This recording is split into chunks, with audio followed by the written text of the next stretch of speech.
Station, everyone. Happy new comic book day. Happy Whiplash Wednesday with the PCP Army Bad Batch. It's always a great week with the crew. It all started over on one collection down. That's Fable on Instagram, and I'll get to the rest after because this is Chatting with the Comic Community, episode 25. What a milestone, guys. And my guest today is huge, in my opinion. He's the mayor of comics. He does a show kind of similar like this one, but better, called Comic Collector Origins. That's right, guys. I'm talking about Justin, No Good Comics. Let's bring him in.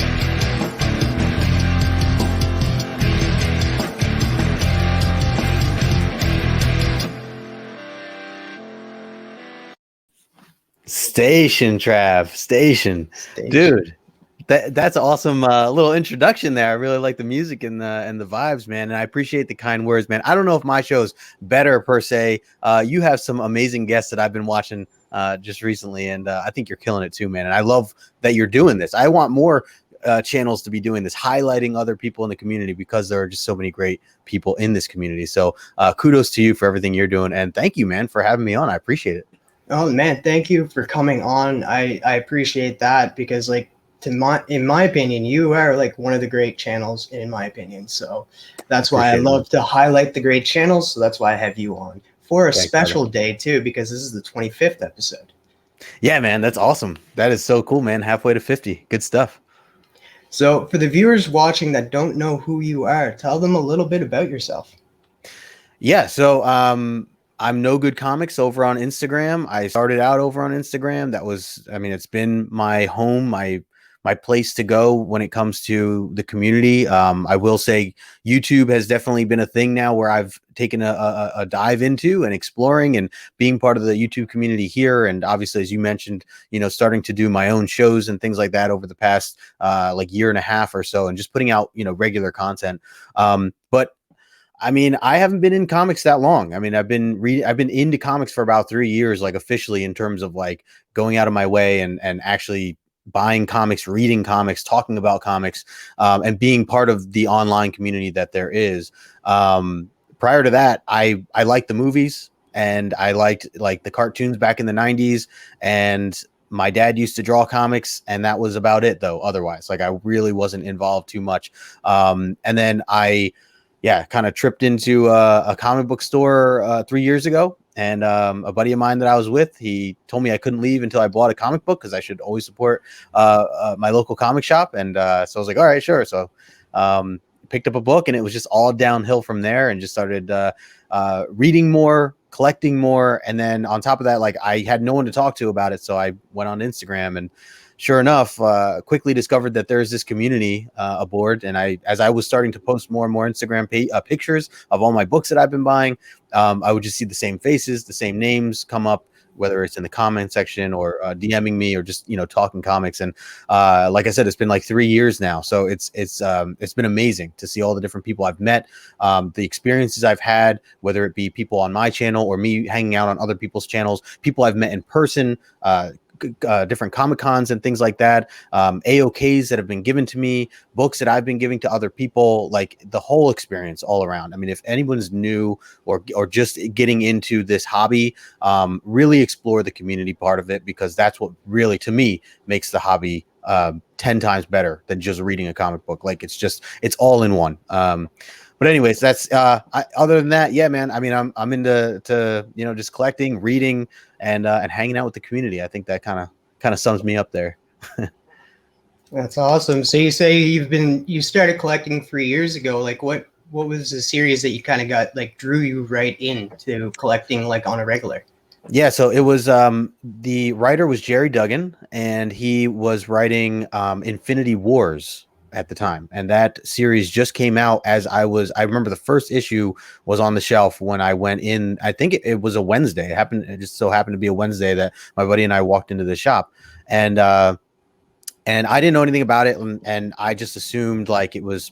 I didn't know anything. Like I didn't know if the story was going to tie into the films or anything like that. But it was right around like Infinity War, I think, wasn't quite out yet, the movie. So I'm like, oh, let me buy this. Maybe it like is an intro to that or something like that. So I'll just see what it's all about. it was way, the storyline was way different than the films. But as I started to read it, I mean, it was really interesting to figure out, like, only in the first issue that like Thanos gets his head chopped off and like some other crazy things happen, and you discover that there's this character at the end who like reveals themselves that's in like this hood the entire time. And when you see like what happens, you're just like, oh my gosh. And then the issue ends. And to me, I'm like, what? Like, how could it end? Like, what happens? So I thought it was ridiculous. So I went into my shop that same shop the next day, and I was like, hey man, like, so I just read this, and I was, again, brand new, didn't understand that new comics came out every Wednesday and that only one issue a month and all this other stuff. So I'm like, how can I read more of this? He's like, oh yeah, let's see, that one that just came out. So yeah, you got to wait a month, but that'll be out. And I'm like, a month? What do you mean a month? Like, what do you even have to wait a month to find out what the hell happens in this book? And he's like, yeah, man, they come out about a month. Some of them come out like every 3 weeks or something like that. But yeah, that one there, that just came out. So you got a little while. And I was like, oh, what the hell, man? So I was completely taken off, and at that point I was hooked because I'm like, well, I need to know more.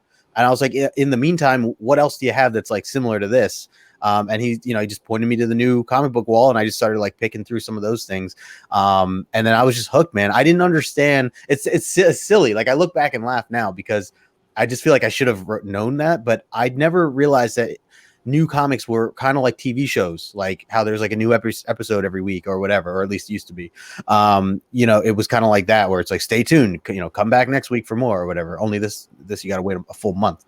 But that was the series that I got into, was Infinity Wars. And again, it really was more just because I thought it had to do with the films. I didn't really know, I had no other desire previously to that. It wasn't because of the characters or anything like that. I was just checking it out.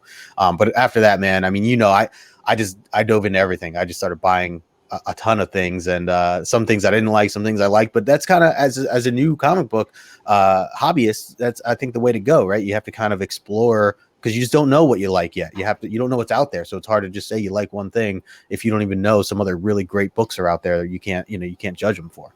So I just started reading a bunch of different things and getting into it for the artwork and the stories and everything like that. And it's kind of gotten me to where I am today with all the things you see behind me. Dangerous rabbit hole, man. It's funny how you mentioned like how the Marvel movies brought you into comic collecting. See, it was opposite for me. It was the CW shows that really brought me into comics, and it was when they did that Crisis on Infinite Earths. It made me want to go find that original story, and then I started keeping collecting there. But I'm more of a DC guy. Right. And I know you are. And I've been opening myself up more and more to DC recently. But that's cool that the CW is the thing that got you, because yeah, man, it's like all these new people that are coming into comics, and especially in the past like year or since the pandemic, a lot of it is thanks to the shows and thanks to the movies and thanks to Netflix and even the indie stuff. I know, like, me and my girlfriend, we just started watching Why the Last Man, and now I want to go back and read that. And it's funny, I actually owned the first trade paperback. I just never had time to read it. So that's something that's been on my list. Sweet Tooth is another great one that I think is getting people, curious about, like, oh, this was a great film or movie or show. Let me go check out the comics now. So it's cool to hear that I'm not alone in that, what you're saying, that you got into it in the very same way. Because I hope we see more of that, more people getting into it thanks to all these great shows that are out. Yeah, I haven't seen Sweet Tooth, but I loved Why the Last Man. 4 episodes in now, so yeah, nice. Yeah, same. We just finished the last 2 that were out last night. I would recommend Sweet Tooth. I really would, even if you had never read the book or anything. It's just a really good adventure type of story that I think anybody can get into. Families and whatever. Like, it's good. The book is a little more darker, I would say, not as kid friendly per se, but the show is they turned it a little bit more so that it could be for more ages. So is there any, like, you said that you love the Marvel movies and that, did you go back and watch the CW shows, or did you just stay away from them because you're not really that into DC? Yeah, I tried. I was, for the most part, no. I gave it a shot with I watched like the first episode of Flash, and I thought it was like okay, but this was before I was like getting back into reading DC, as I mentioned. Like, I just, ever since Nightwing 78, my story with that. Like, ever since Nightwing 78 is when I really got back, or really got into DC and reading not just Nightwing, but like Swamp Thing and Batman and Harley, all these different series. But before that, I did go back, before I get into all that or got into all that, I went back, I watched Flash. I thought it was fine. It didn't grab me, and I just think a big part of it is because my mind was in a lot of other places in terms of like other characters that I was caring for. Obviously, very wrapped up in the MCU stuff, and wanting to know more of where all those characters go. So I think it's just that my mind and my heart were just busy with other things, and it's nothing against the Flash CW show or anything like that. My dad is a big fan. I know a lot of my friends are big fans of some of what CW has done in general, and also the Flash specifically. But I just haven't had. Now it's just time. Now I just haven't had time. But I would love to go back. I would love to go back and give it a shot. I did start watching Titans recently, the first season. So I know I have a long way to go in terms of where everybody is right now with season 3. I've heard great things about season 3, and I hear good things about the show overall. I hear there's some ups and downs, but overall that it's a really solid show. And as I'm getting into, as I mentioned, Nightwing and other things like that, I wanted to like see what did Nightwing look like on the big screen, kind of thing, and see where those stories go. And I heard that Titans is much darker, which is kind of what I'm looking for. It's what I'm into. So it's more of an adult, level of a show, and more like realistic in that sense. So I'm going to continue with that. Yeah, what people don't realize too, like they're like, oh, Batman wouldn't do that, or like Dick Grayson wouldn't say like F Batman. Mm-hmm. If you watch the Infinite Crisis, you'll see that Titans is on a different Earth in the multiverse of this whole DC universe. Yeah. And same with Doom Patrol's on a different Earth. And so, yeah, you can look at it like, oh, it's a darker Earth than the regular ones. I could see that. Yeah. No, that makes sense. Just like the comics. Yeah, for sure. So, and another great one is Doom Patrol. Yeah, season 3 just came out, right? So I saw someone talking about it or something, or it's about to come out. Did it come? I've seen the trailer for season 3 and it looks fantastic. Okay, so yeah, maybe it's like just about to or something like that. But yeah, I've heard that's another show that I wouldn't mind giving a try. I don't know anything about Doom Patrol, but I would definitely, if it's well done, it's well done. So even if I didn't know it was a comic book, like if it's just entertaining and then I'm all in, and I'll give it a shot. So that's gonna be, I think that'll be on my list. But I gotta go back. To season 1. So.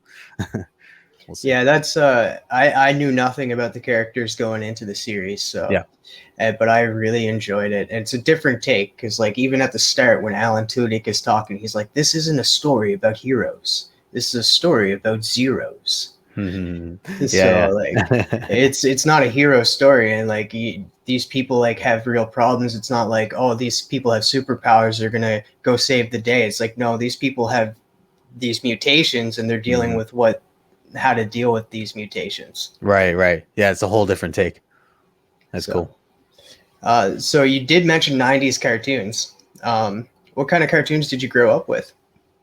I mean, I definitely, in terms of like things that are related to comics, I definitely was watching the Batman Adventure stuff, and then also some of the X-Men from the 90s. Those were things that were just always on. I was, as I got a little older, like I got really into Dragon Ball Z for a while. And that was, and I'm not really like an anime guy or a manga guy. I just read my first manga a couple weeks or a month ago with Victoria for a show that we do. And other than that, I haven't really done anything. I haven't gone back to any, Dragon Ball titles or anything like that. But as a kid, like that was life for me, watching like the Cell game saga and all that stuff was just like, I need more of that, so those were like some of the big, cartoons that were, at least in my life at that time, that tie into like comics or manga in this instance.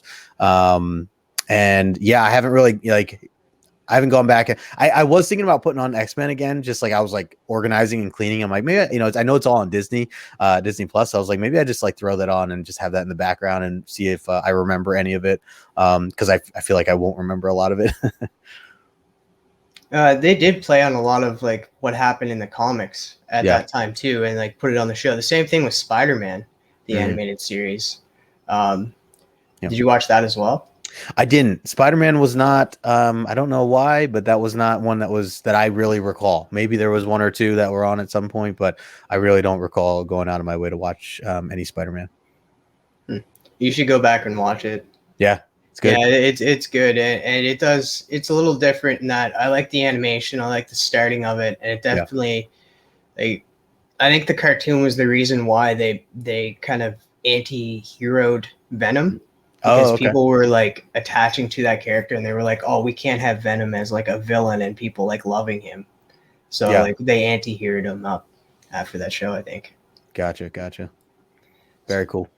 So what kind of movies did you grow up with? Did you grow up like me with a ton of Disney movies like Fox and the Hound and Yeah, I'm a huge Disney guy. I mean, I love. I remember when Disney, like before we had Disney Plus, before we had any of these streaming services or anything like that. If you wanted to buy Disney films as an adult or like later in your life or whatever, like a majority of those classics that I grew up with, sounds like you grew up with, um they were in the Disney vaults. I don't know if you're familiar with that or if you ever heard of that before, but like meaning that there were some films that just weren't real, like they were released a long time ago and then they would like hid them in their vault, and then every once in a while they'd come out with like a 25-year anniversary for like Cinderella or something like that, or The Lion King or Aladdin. And in order to get those, like you had, like if you didn't have the original copies, you had to wait for these like special moments or whatever. And it's amazing now that we have things like that, on Disney Plus, like at your fingertips for a lot of these, to be able to go. I never thought we'd get to that point, but yeah, I mean, in terms of, I mean, Disney was huge for me as a kid for sure. I'm trying to think of like, oh man, growing up, like Mighty Ducks, like that kind of stuff, was in my wheelhouse for sure. Sandlot, still is one of my favorites. I'll literally go back and watch Sandlot anytime. Man, I mean, just thinking films in general, like Home Alone, like all the classics, you know what I mean? But I'm trying to think of like comic book related stuff. I don't know if I really was into a lot. I don't think I really was, at least not young. I don't know. I'm trying to jog my memory here now, thinking about what other films there are, but so many, right? I mean, it's hard to recall them. no, I was a big that Goofy movie. Love that movie, an extreme Goofy movie. Yeah, I always love going back and watching those ones and that, and growing nice. up with Max in a way. Yeah. So, yep. and it's different. And yeah, other than that, like, trying to think, was MVP Most Vertical Primate a Disney movie? I don't think so. I'm not familiar with it.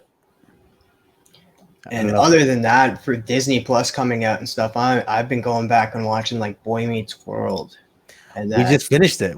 My girlfriend and I just literally went back and rewatched the entire thing over. It was like early, when the pandemic was like first like kicking off or whatever. But we went back and just episode by episode, like that stuff really brought me back too, because I used to watch that a lot as a kid. And that's just great stuff, right? I mean, I feel like even now people could watch that and just really enjoy themselves. Yeah. And like, did you end up watching Girl Meets World? No, I didn't. We saw that there was one. We didn't click into it yet, but is that good? Are you watching it? Is it any good? I watched a little bit of it. Like, it kind of doesn't apply to us, but like it's cool seeing Corey and Topanga as adults, and they do like bring in guests, like Eric comes back and wow. Sean comes back. Mr. Feeney comes back at one point. No way. Oh yeah, my gosh. That's I awesome. was like, oh my God, like he's 90. Yeah, he's got to be up there. Wow. Yeah, that's crazy. I didn't realize that it tied in like that. It takes place of the same characters, just older now or whatever. So that's cool. That's cool that they're including that. Yeah, because at the end of the original series, they moved to New York. I think they moved somewhere. They moved to New York, and then it shows them in that New York setting. Okay. And it takes place there. Yeah. And then Girl Meets World it's their daughter. Nice. So it's interesting in that sense, but like it's definitely more aimed at kids. But I guess people that have nostalgia for it can watch it as well. Sure. That's what's great about those types of like stories, and depending when you grew up, if you're just like those characters and you want to see more, it is kind of nice, kind of cool to see them come back, even though they're older and it's a different story at that point. But very cool. Maybe I'll have to put it on the list just to check it out.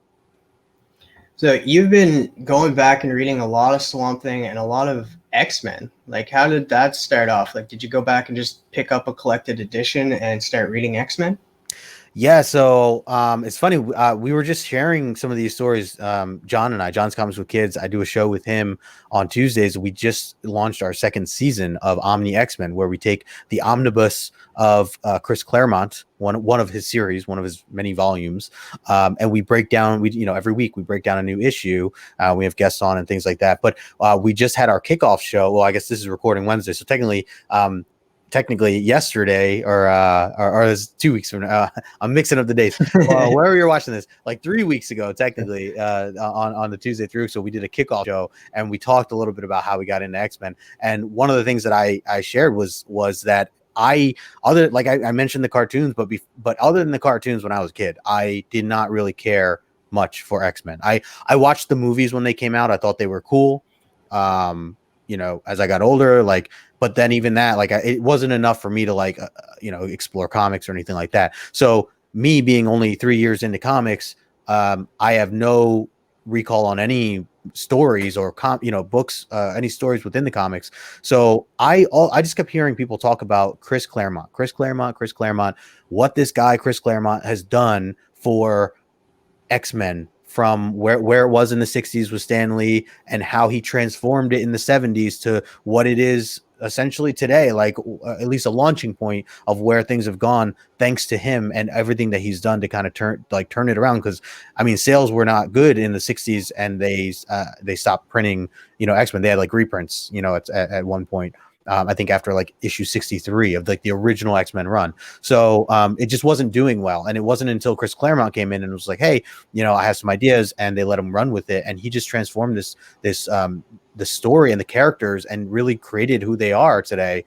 And so because I kept hearing that, I didn't know, again, haven't read any of it before. I was just like, let me give this a shot. I just wanted to look for classic stuff. I just wanted to read stuff that I heard was really good, that has been around for a long time, and that everybody swears by. So I'm like, let me give this a shot and see what this is about. Otherwise, before that, I didn't care about X-Men. Wasn't buying any X-Men comics, even because I started reading X-Men right as the pandemic started. So I was still into comics a year and a half before that, and I just didn't buy any X-Men. I was overwhelmed with it. There's just so many titles, so many characters. I was I didn't know where to start. So eventually, as the pandemic kicked in, we were home all the time. I was home all the time. I was working from home. I had opportunities to be able to read more in the mornings and things like that. So because of that, I was like, oh, let's give this a shot. I have Marvel Unlimited, the Marvel Unlimited app, which is a great app, by the way. And I just started reading from there. I read issue 94, which is the first official issue on the actual title, not counting Giant Size X-Men. And I just started there, fell in love with it. Literally just started. I was posting every day on my story on Instagram and just sharing with people saying, this is so epic. And as I started doing this, other X-Men fans would reach out to me, and they were excited to see my expression and how I felt about these, because a lot of them read it as kids. So they were like, it's cool to see that you're just, experiencing it for the first time. And we're curious, what you think, because it is very epic. It is great stuff. So I just got hooked with it from there. So I've been reading Chris Claremont stuff since, like I said, before the pandemic. And that's all I know. Other than some of the new stuff. I've been reading some of Hickman's stuff, and I love what I've been reading from Hickman, but even that I'm behind on. I don't keep up with the new stuff right now. A part of it is because there's so many titles, and I think I'd literally be homeless if I tried to buy every title every week. So I think I had to take a break, because me, I'm into other stuff too, trying to buy all these other indies and things like that. So I decided a while back that, for the new X-Men, I'm just going to read whatever comes out on Marvel Unlimited, because all that stuff, I'm subscribed to it. So all that stuff comes out for free, free 3 months or 4 months after their initial date. So that is where my mind kind of has been with that. And even that, I'm still just behind on. A lot of people giving me crap for it, because I do feel like people view me as one of the X-Men fans in the community, and I'm not quite, caught up on. But you know how it is, man. It's you can't catch up with everything, right? Or at least not. It's nice to once in a while go back and then just sit down and read a series straight through, even though it's been out for a while or whatever. And so that's kind of where I'm at right now with the new X-Men stuff. But the Claremont stuff, I will forever read that. Like I said, as of right now, whenever this is releasing, John and I should be 3 issues in, or 3 episodes in for the new season 2. And it's just a lot of fun, whether you like X-Men or not, whether you read X-Men X-Men or not, you should swing by the channel because we just goof around and have a good time and, you know, poke fun at some of the things that were written back then, because it is a little different than the modern day, you know, writing styles that there are today. So there are some things that we kind of laugh at as well, but we also just really enjoy a lot of the stuff that comes from those stories. So X-Men's, yeah, it's my jam for sure. The Claremont stuff, I would recommend anybody, including yourself, Trav, if you've never read any of the Claremont stuff, I would highly recommend going back and just reading it, and then just reaching out to guys like me or John or any other X-Men fan that just wants to talk about it after, because it is that kind of story that you just want to talk to somebody about after you just read what you read, and it's really fun. So, but that's kind of where I'm at with X-Men. I may have to go give that a try. Like I have not been picking up X-Men, but like I have been reading Marvel, but I agree. Marvel Unlimited is a great app. I use it, and that's how I keep up with my Marvel. As you notice, I don't pick up any physical copies of Marvel. Yeah, same. But I've not been. I don't know if I'm not interested, but like I did grow up with the cartoon. I grew up with the movies and that, and then the second cartoon, X-Men Evolution. So I'm like, okay, that's enough X-Men. Then new X-Men story. So I'm like, do I really want to pick up a copy of X-Men? Like we have all this X-Men before. Maybe I want to pick up something new. I want a new story, and that's why my mind is like not gone towards X-Men. But I'm definitely gonna. You said which issue on Marvel Unlimited? It's issue 94. I actually would, if you are going to go to Claremont stuff, I actually would just start with Giant Size X-Men 1, like the iconic issue. That's technically where you're supposed to start. I didn't, because I didn't know that, and I was just going by the series. And technically, to go to find Giant Size on the app, you have to type in Giant Size, not Uncanny X-Men. So it technically starts with Giant Size X-Men 1, and then after that is issue 94, X-Men 94 is where like it continues. So that's where I accidentally started first, was 94. It wasn't until like 2 issues in that I went back to Giant Size, because I'm realizing like, oh, I really should have read, you know, Giant Size. There's a lot of things that happen, you know, in that main story to kind of kick everything off. So start with Giant Size X-Men. It's a classic issue either way. Even if you just read that and not read anything else ever again, it's still something that I think that will hit you and you will appreciate. Even if you don't think you'll explore more down the road, I think it's certainly not a waste of time in any sense. Like it's a really good story. So I think that'd be a great place for you to start. Giant Size X-Men 1. And then if you're interested, 94, 95. And it's all on, like you said, it's all on the Unlimited app. So you have it all there. Awesome. Yeah, man. So you got in touch with John. Like, how did you guys get connected into the X-Men? It was Instagram. I mentioned before, like that was I was taking taking pictures, posting it on his stories and stuff, and just kind of showing my following, like where I was at, who what I was reading at that moment. And John happened to be somebody who we were already friends. We were already talking at that point, just about other things. And I know he had I followed him on his YouTube channel and stuff for a long time. But he started to kind of chime in and saying like, oh, hey, cool. Like you're reading this. I remember reading it as a kid. I remember loving it as a kid. Let me know what you think. And we just every time I would post a new picture every day, literally every day, every morning. I'd read a new issue and I'd take a picture of like a specific panel or something special.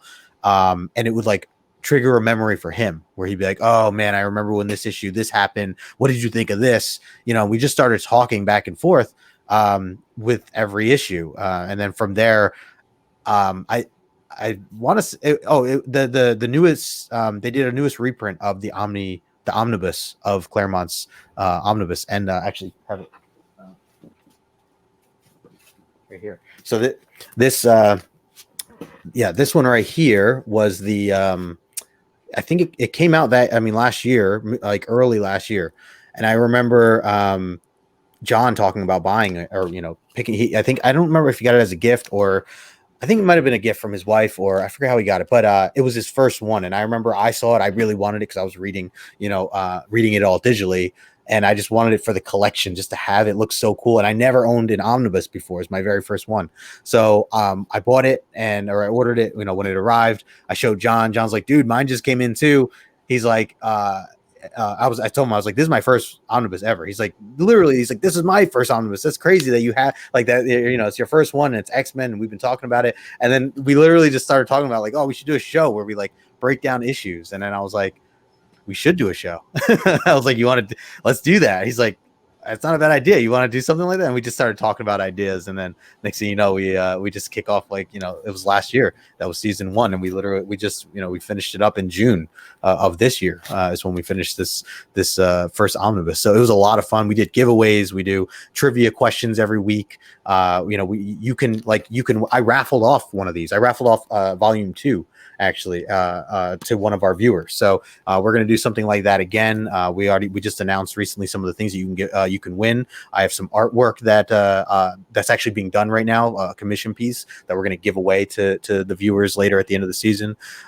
So even if you don't read much, like Trav, if there's a time for you to get into X-Men, it's now. And you don't even have to start at 94 or whatever. If you wanted to really catch up with us with where we are, we're reading the Dark Phoenix saga right now.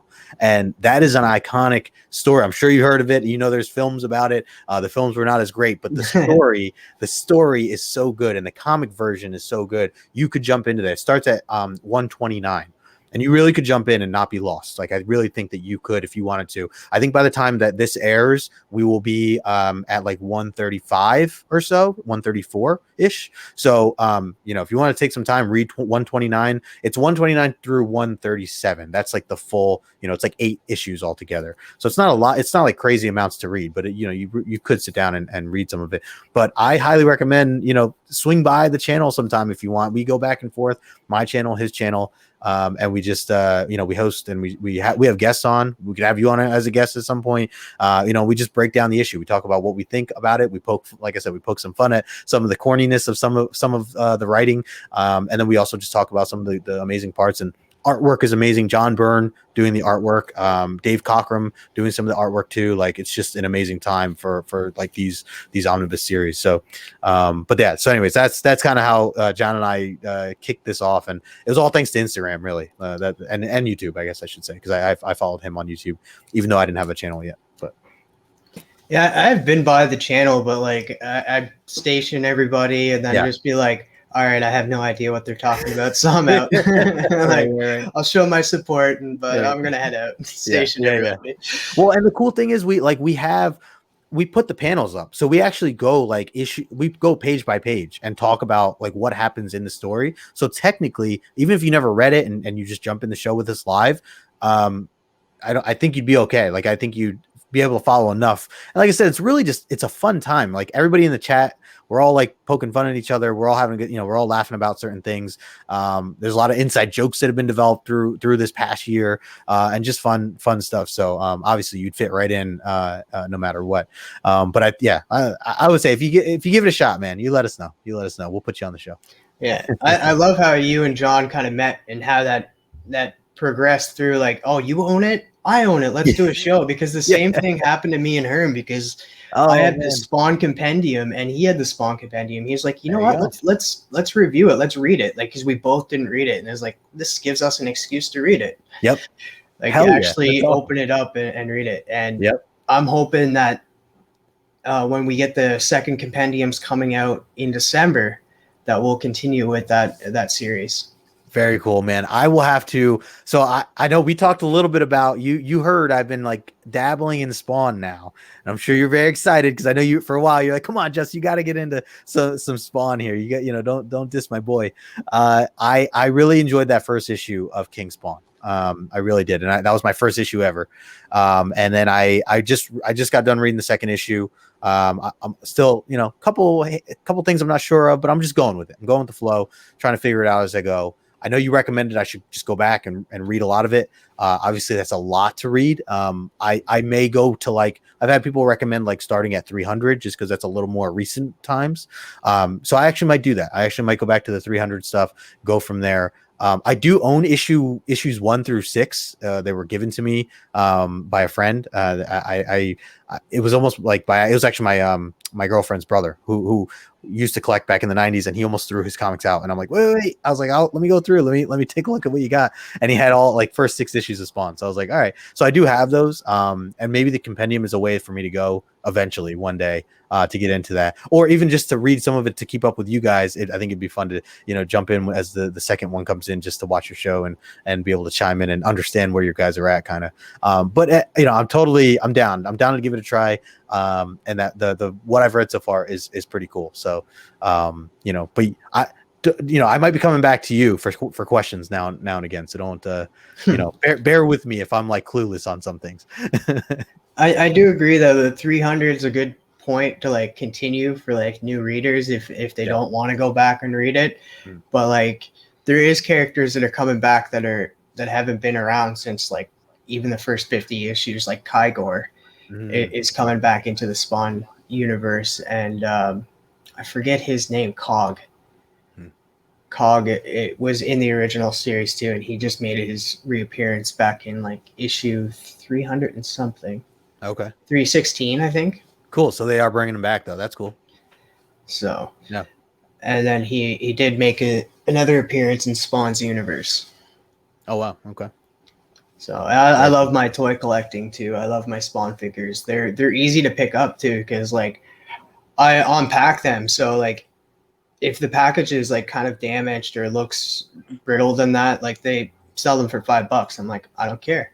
Throw out the package. Heck yeah, man. No, good deal. Good deal. $5. That's great. So a lot of those 90 toys, but some of them kind of don't work, or they come like even when you take them out of the package. I know Robbie from Pop Culture Philosophers had the same issue with this guy's arm. Oh, it's like loose. Yeah, it's like loose. So a Vindicator. It looks like a bobblehead, but it's an arm, a bobble arm. So and it's the arm that lights up too. You got the battery pack there.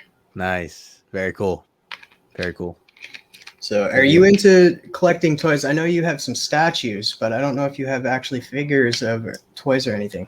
Yeah, I try to really keep my focus on only so many things that I'm collecting. I will say I do have let me get it here. It's right here. Okay. Because I never get to show this thing off, so I think it'd be cool to since I own it, and it's even this. I'm looking now; it's like cracked and beat up. Like I should take it out like how you have yours.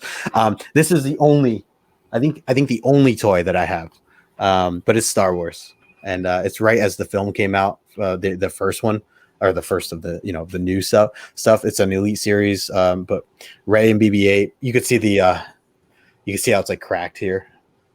Yeah. There. But I never opened it, so I probably at this point should just open it. There's a lot of dust on it. There's the back if anybody's familiar with this series. But I was just obsessed with the film. I was obsessed with the I love Star Wars in general, so I wanted to get this while it was first coming out. But once I bought it, that was for me like I had to like re-ask myself, like, do I want to go down this path here? Because it's just more money and it's just more storage. And so I kind of pumped the brakes after I bought that. I was like, you know what? I'm happy with that. Obviously I could go back and buy a bunch. I know my LCS Zap Comics, they have a ton of old toys that they get in all the time, especially Star Wars stuff. They also get a lot of like old wrestling action figures that I know I used to own when I was a kid, and it's all stuff that brings me back. But I like fight it. And I'm like, I can't buy, and some of those wrestling figures are like $60, $70 for like an old used toy. And I'm like, I can't buy a toy like that for especially with trying to keep up with comics, you know how it goes. So I pumped the brakes. And then even like, you can see like the top corner, I have a little bit of a pop collection, up there too. But, again, it was just like, I didn't want to go down that path. You know what I mean? Did not want to go down. So I stopped. I think I have like a total of 35 or something like that. I tell people I only own like 20, but I actually think I own like 20. But again, like I take them out once in a while. I was taking photos of them for a little while because I thought it was cool to like post on Instagram. I should probably get back into doing that because it is cool to like, show off the figures once in a while, or the pop figures. But I have much respect for the toy industry. I have much respect for collectors that have, keep the toys and collect the toys. I think it's a really cool industry. Just not for me per se. And a lot of it just has to do with trying to balance my budget, trying to balance like the storage that I have left and trying to respect the space that I have. So that's really more or less why I haven't really, dove too much more into it. Maybe one day if I hit the lottery, I'm all on board. You know that.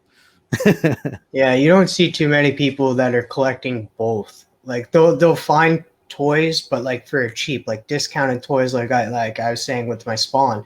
Mm-hmm. Because like when you get into collecting like things like this, like Transformers, like Hmm. this figure alone was like $60. Whoa, wow, So like damn, it's it adds it's up. definitely hard to be a toy collector and a comic collector at the Yeah, same time. yeah, dude, that's like 10 comics right there, more than Yeah. that. Technically.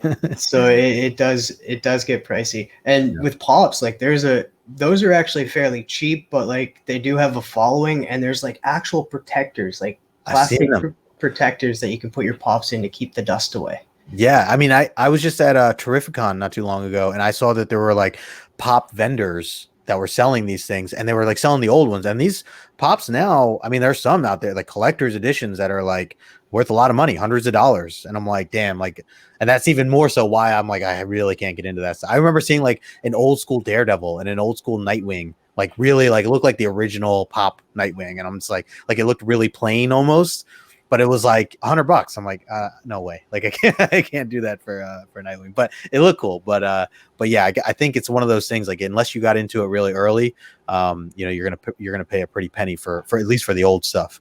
But I do like you said, the new stuff at least is not too expensive, $10, $12 or whatever it is.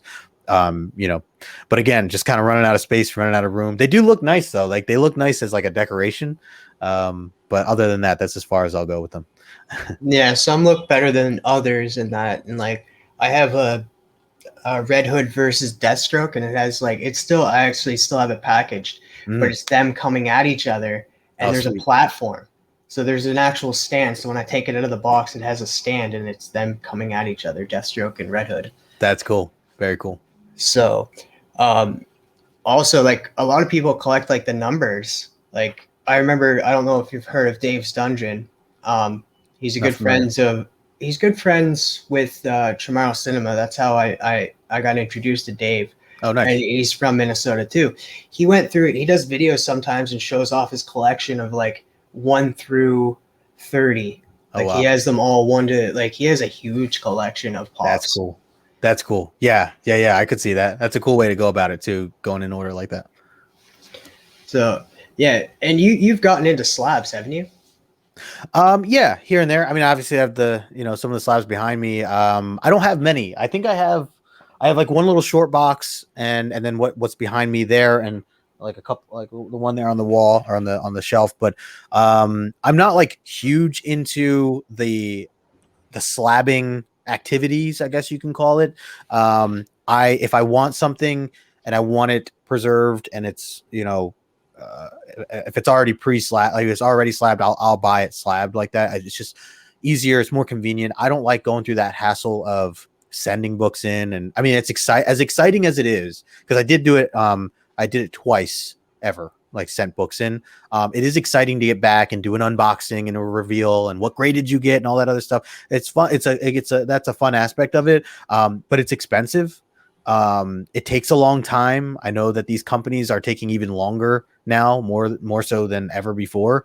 And I also just get nervous with like not having my books. Like like you don't truly know who's handling them. You know what I mean? And Mm. who's to say like your book doesn't get swapped out with someone else's book by accident or something, you know, like, I don't know. I just, I don't, it's not that I don't trust the companies or anything like that, but just I get a little, I guess, nervous about it. And I am not somebody who necessarily I don't feel like I need all my stuff slabbed. I don't feel like I need to see grades on my books in order to appreciate them or whatever. So slabbing to me is not, and I'm not saying that that's all that slabbing is about. I understand the other importances of slabbing. For me, it's just, it's not my thing to go out of my way to do. Like I said, for the convenience sake, I'd rather just buy it already slabbed if that's the case. If I do want it encased in that type of plastic, or have it, you know, as a high grade or whatever the case is. In the beginning, I was really exploring that. So that's partially why I started to collect some of these and send some of these in, because as a new collector, I didn't really know what it was about, didn't know like how I was going to approach it. And so I wanted to just give it a try. So I sent like 4 books in. I was at a signing at a Comic-Con in 2019, like right before the pandemic. And I had a couple things signed and kind of went through that whole process. The one book right here, I got from Al Milgram. That was Incredible Hulk. That's the first Rocket Raccoon. and I actually got to meet and talk with Al Milgram. He actually has a relation, like a old friendship with my dad, so I was able to like kind of catch up with him on that. And then so that was like my first like sign slab process where I had to wait on the line, had to have a guy follow me to like confirm that that was signed by the writer or by whoever, and send it in and all that other stuff. I had to wait like 7 months to get it back. And while it was, like I said, like it's a long process, it was exciting to open up the box. But now that I'm done with it, I'm just like, I don't really need to go through that again. You know, I like putting my stuff in Mylar in terms of like protection. So I'm a big fan of that.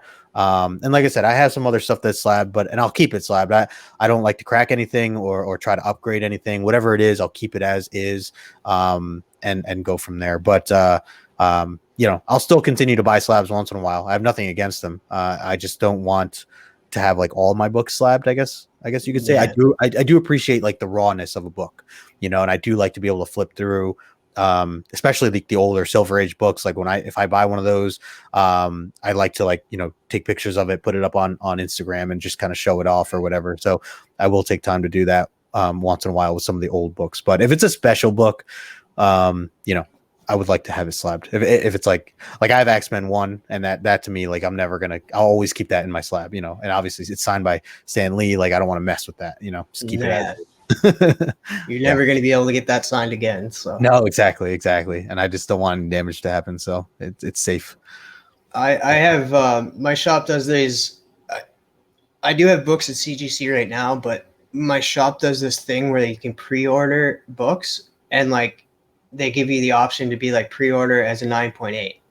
Oh, okay. And like I did that, and like pretty much Spawn's Universe came out, and then pretty much like a month later I had the slab.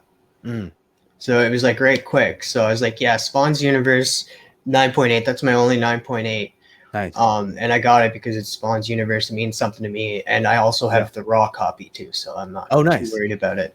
Even better. And if you can get both a raw copy and like a reader copy and a nice copy, like I'm always a fan of that. But that's a cool thing that they're doing now, and I've seen that on some websites and other people offering that as well, where you can get these new books slab. So I think it's like you said, if it means something to you, if it's something special to you, it makes sense. I mean, you know, you want to have it protected, you want to have it long term, and it's, you know, really not like most of these books I'm probably not going to sell unless I like run into some sort of, you know, problem or emergency that I need. But otherwise, like a majority of them, I have them because I love them and you know, they mean something to me. So I think that's the best way to go about it, you know, and especially just collecting in general, you know, like buy what you love. I know people say that a lot, but it's true. It's something that really takes art, I think. Yeah, I do like that. Like Spawn has been a great book for me in that, and I've been trying to find trade paperbacks as well of like The Wicket and the Divine. I don't know if you've been reading that, but I highly recommend The Wicket and the Divine as well. Oh, cool. I've heard of that book. Never read it, but I've heard of it. There's like 9 volumes. So cool. It's a big book. Yeah. So before we wrap things up, I just want to say thank you for joining me today. It's been a pleasure talking with you and just chatting with you. Hell yeah.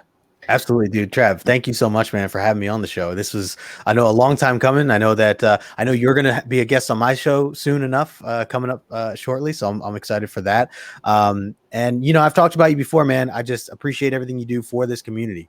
You are literally a pillar. You are somebody, you support everybody, and I appreciate that of you. You take the time to do that, and it's not easy because there's a lot of different people out there. There's amazing people all putting out amazing content. Some of this content is long content form, and you know, it takes a while to watch things and support people. And even on Instagram, like, you're everywhere, man. And I just appreciate your passion for the books and the passion that you have for this community. So doing things like this, interviewing people from the community like yourself, like what you're doing here, just love it. And again, like I said in the beginning, kudos to you for everything that you're doing, man. Keep being you, and I just appreciate you. Station. Guys, go check out his channel. The link is down below, as well as his Instagram. While you're down there, hit that like button. If you're new to the channel, subscribe now, and ding, ding, ding that notification bell for future videos. So the last question I want to ask you is, how did you start with the comic community, like the comic book origins? Like, how did you start that idea? So the idea actually originated from something I used to do back in my back when Snapchat first came out. So aside from comics, in terms of my career, I do marketing, and more specifically social media marketing. And so one of the things that I got into a long time ago was when Snapchat first came out. I was I wanted to explore. I'm always like trying to explore new apps, especially things that just come out or whatever. And I wasn't into comics, nothing like that. But there was a community of Snapchatters of that time. Everybody was new. Like Snapchat was new, so just people were exploring. And I made tons of friends on there on Snapchat, and it got to the point where like people were doing shows, and it was like talking about their stories. Essentially, I call them stories now because I know Instagram calls them stories, but whatever they were called before that for Snapchat, you'd show your day 24 hours and then it was gone after 24 hours. Right. So what I started to do was there was an app called Periscope. I don't know if you know, or if you are familiar with what Periscope was. It was on Twitter. It was basically Twitter's version of live streaming. And it was very much like Instagram Live, like how Fable goes live on Instagram. Very much like that, only it was over on Twitter, and it was called Periscope. So it was like an app within an app. It was like very confusing. But everybody that was making Snapchat content was using Periscope as well. So, and I had my brand name was like, under the same name and everything. So what I started doing was I started highlighting certain individuals from the Snapchat community, and I would go live over on Periscope, and I would show their 24 hours, of their Snapchat reel. And I would break down for them like the significance of it, or like how to improve certain things. Because a lot of the people I followed were like business owners or like marketers or like people that were trying to do things for business in a way. So I was trying to like show them different ways of like how it could be better. Here are things that like dragged on. Here are things that were like really funny, or, this would have been a good angle to do this, or whatever the case may be. But basically what I'm getting at is I used to take a moment and like highlight a community member.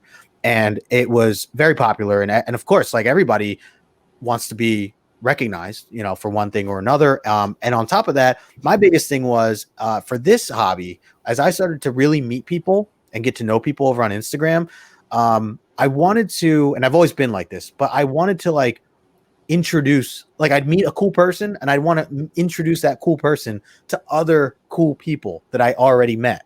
And I've been like this ever since middle school, like high school. Like I used to have all my friends were in different circles. No one talked to each other, but they all talked to, like I knew I was like the one thing that connected them. And so I had like just different circles of friends. And to some degree, I see that in some of the Instagram world and the YouTube world, like everybody's respectful, but like, there's circles, and I would just kind of be in everybody's circle. And then every once in a while I would throw like a little party at my house, and all the different circles would come to my house, and they would just kind of have to become friends because they were there for me. But in that time, they would start to realize that they were cool with each other, and they'd realize that they all were awesome people. And I'm like, that's why you should be hanging out with this person, because they're awesome. And this person's cool too. You guys would get along because you talk about XYZ, like, or whatever the case is. So in that same vein, I wanted to do that with the people I've been meeting in this platform of this hobby, is highlight people I've met and have made, become very good friends with. So now it gives me the opportunity to say, let me get to know you, and then let me introduce you to the people that I already know, and they should all in turn follow you because you're awesome, and like, and that's the criteria. You have to be awesome to be on my show. Like that's the one thing. And there's a long line. It's not that if you haven't been on the show, it doesn't mean you're not awesome. There's just a long line. And as you know, like, we're working this out, and I'm hopefully continuing to get more and more people on the show. But I truly feel that like everyone I've met, everyone I've had on the show, everybody I've talked to has been so cool.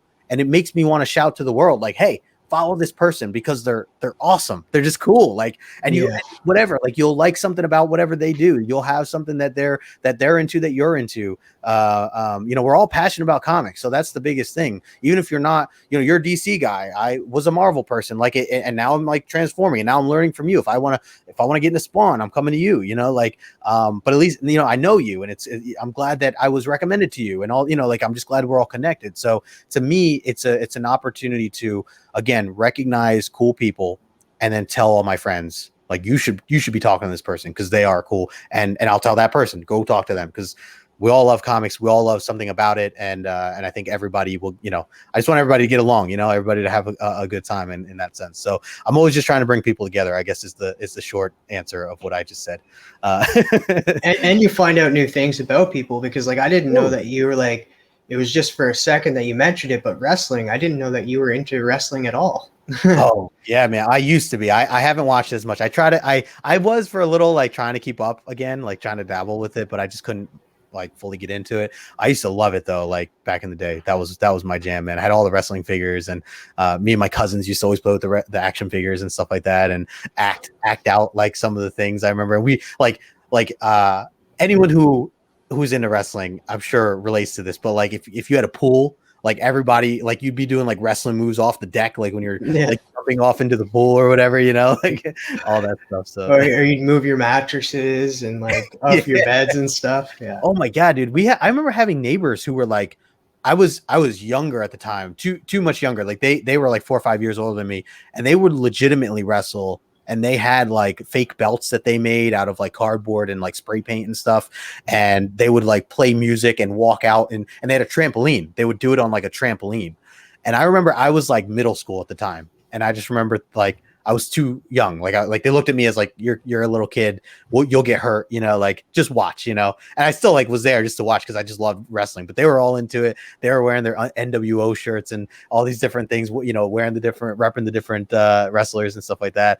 And that was the life at one point for me. I loved wrestling wholeheartedly, and I still love the wrestlers that I've grown up with that are now into like acting and all this other stuff. Like I like to still follow them, and just see where their careers go from here. And like I said, I'll dabble once in a while. If there's like a main event of some sort, WrestleMania type stuff, I'll dabble in, or just see what's the newest champion or whatever. But it's not like it used to be, you know what I mean? But yeah, I was a fan. I definitely was a fan at one point. For sure. Yeah, like you said, you never know what you run into or you meet, and someone tells you something, you're like, whoa, you're into that. That's cool. I had no idea. So that's like you said, it's another great perk for a show like this.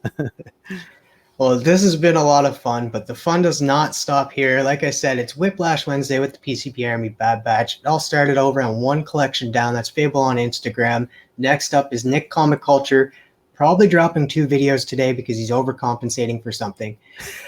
And then a new addition to the PCP Army Bad Batch, that's Brandon Comics Kings, will probably be dropping a video with Missing Link as well. Check out Missing Link's Instagram. Then Big Herm Collectibles and Sam from Sam's Tangled Web chop it up about Marvel, DC, movies, who knows, just go check it out and find out. Then ending the night in fashion is Tomorrow Cinema, and this week it's What Are You Watching, where they talk about movies, TV shows, anything that's in the media. So, Justin, thank you so much for joining me. It's been an amazing conversation. Absolutely, Trav. Let's do it again soon, man. Let's do it again soon. Station, brother. Station. The link to his Instagram and YouTube is down below. Go follow him. Station, everyone. You're all worth it. And as always, stay nerdy, my friends.